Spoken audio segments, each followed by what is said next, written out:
Hello friends, நம்ம இன்றைக்கி பார்க்க போகிறது ஒரு கொய்யா மரத்தின் அதோட பயன்களும் அது நம்ம வாழ்க்கைக்கு என்ன எதுக்கெல்லாம் தேவைப்படுதுன்ற ஒரு விஷயங்களை இன்னும் தெரிஞ்சுக்க போகிறோம்.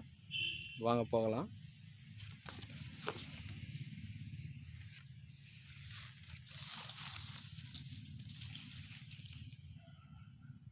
ஒரு கொய்யாப்பழம் நமக்கு உடலுக்கு ஒரு சரியான வைட்டமினாக இருக்கிறது. ஏனென்றால் நம்ம தினமும் ஒரு கொய்யா சாப்பிட்டு வந்தால் ஹார்மோன்கள் அதிகமாக சுரக்கும், முக அழகு கூடும். இதனுடைய பழத்தை நாம் சாப்பிடலாம். எங்கள் தோட்டத்திலேருந்து அவங்க உங்கள்கிட்ட பேசிகிட்டு இருக்கேன் ஃப்ரெண்ட்ஸ். இந்த தோட்டத்தில் நிறையா வச்சுருக்கோம் பாருங்கள். வாழை மரமும் இருக்குது.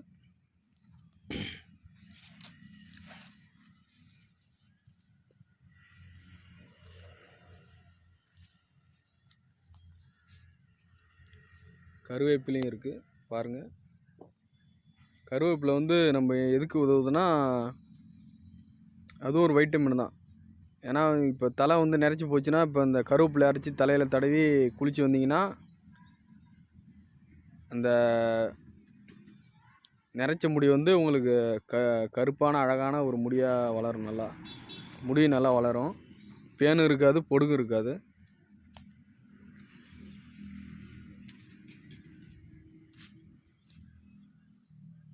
பாருங்கள் ஃப்ரெண்ட்ஸ், வாழை மரத்தில் நமக்கு என்னென்ன கிடைக்கும் நீங்கள் சொல்லுங்கள். வாழை மரத்தில் நமக்கு தேவையான பொருட்கள் எல்லாம் கிடைக்கும்.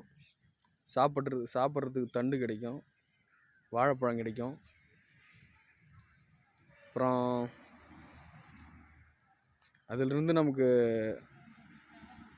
வாழைப்பூ இருக்குது. அதை சமைச்சு சாப்பிட்டா கிட்னியில் கல் இருக்காது. தண்டையும் சாப்பிட்டா கிட்னியில் கல் இருக்காது, கரைஞ்சிரும்.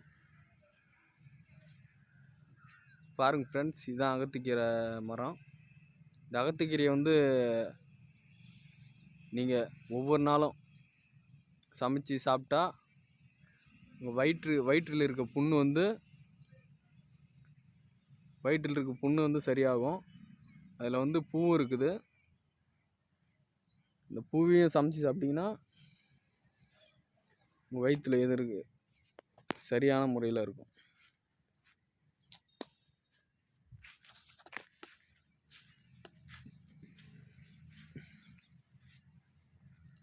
பாருங்கள் ஃப்ரெண்ட்ஸ், இதான் முருங்கைக்கீரை.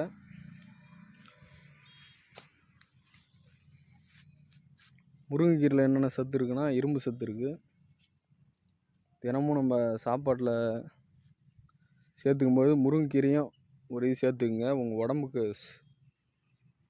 ஒரு இரும்பு சத்தை கொடுக்கும். அதுவும் வயிற்று புண்ணு அதையும் போக்கும்.